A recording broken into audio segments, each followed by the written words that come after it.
पिछले 7 साल से किसी प्राइम मिनिस्टर साहब ने यहां पे रात नहीं गुजारी, इंक्लूडिंग इमरान खान, एक रात नहीं गुजारी। और मुझे बताएं कि लाहौर में कितने हॉस्टल हैं जिनमें रेंजर बैठी हुई है। मेरे लिए शर्म का मकाम है, शर्म का मकाम है जब मैं गुजरता हूं जिला कोर्ट के सामने से और वहां देखता हूं रेंजर बैठी हुई है।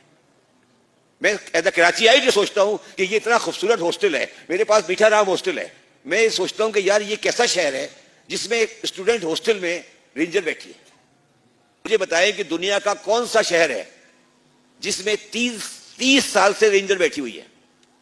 30 साल हो गए, 30 साल, 30 ईयर से इस शहर की एडमिनिस्ट्रेशन रेंजर के हाथ में।